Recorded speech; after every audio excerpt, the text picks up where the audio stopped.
আসসালামু আলাইকুম। আজ বাংলাদেশের আলেম সমাজের শিরোমণি,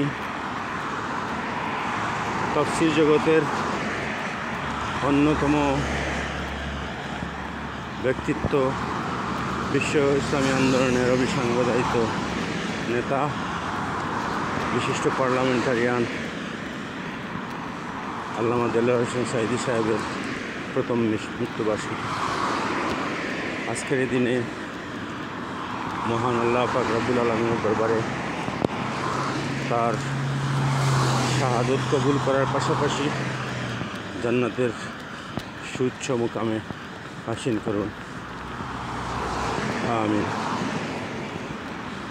আজকে বাংলাদেশে যে পরিস্থিতি, এই পরিস্থিতির পেছনে আল্লামা দেলোয়ার হোসেন সাঈদী সাহেবের মৃত্যু এবং তার সুদীর্ঘ 13 বছরের জেলখানার মধ্যে জুলুম নির্যাতনের প্রেক্ষাপটও সম্পৃক্ত।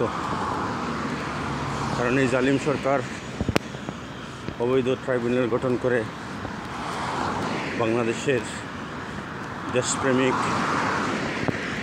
নেতৃত্বকে শূন্যের গুটায় নিয়ে আসার জন্য একের পর এক ফাঁসি, হত্যা, খুন, গুম করেছিল।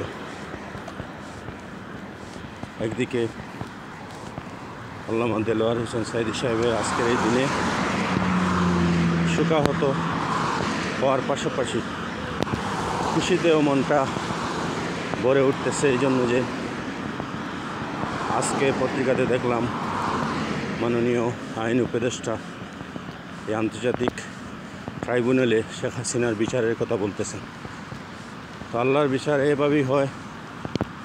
আজ থেকে কয়েক বছর আগে যেই ট্রাইব্যুনাল শেখ হাসিনা গঠন করেছিলেন মানবতা বিরোধী অপরাধের জন্য, কেউ কোনো দিন দেখে নাই, কোনো প্রমাণ নাই যে আল্লামা সাঈদী সাহেব, নিজামী সাহেব, মুজাহিদ সাহেব, কামরুজ্জামান সাহেব, মীর কাসেম আলী সাহেব, কাদের মোল্লা সাহেব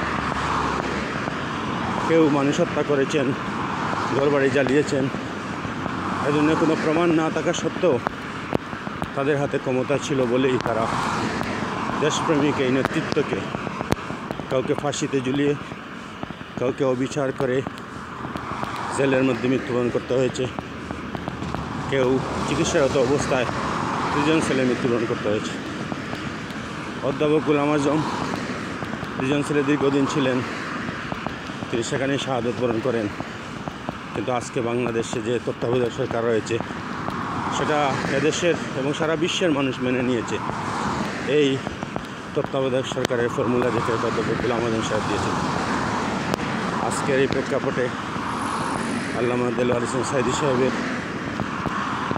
আগামী দিনে বাংলাদেশ একটি সুন্দর পরিবেশ পাবে, একটি মানচিত্র পাবে, একটি পতাকা পাবে। এদেশের 18 কোটি মানুষ, হিন্দু, মুসলিম, বৌদ্ধ, খ্রিস্টান একত্রিত হয়ে, সংঘবদ্ধ হয়ে, দেশপ্রেম উদ্বুদ্ধ হয়ে বাংলাদেশকে গড়ে তুলবে, সেই আশা করেছিলেন। আমরা সবাই জামাতে ইসলাম, ইসলামী ছাত্র শিবির সহ মিলেমিশে এই দেশটাকে গড়ে তুলি।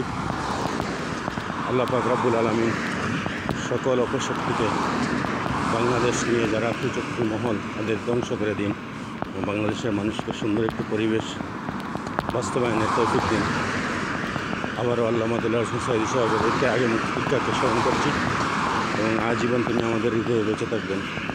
আল্লাহ দেলোয়ার হোসেন সাঈদী সাহেবকে আজকের এই দিনে দোয়া করার জন্য এবং তার জান্নাতুল ফেরদাউস সর্বোচ্চ মুকাম অধিষ্ঠিত হওয়ার জন্য তৌফিক দিন।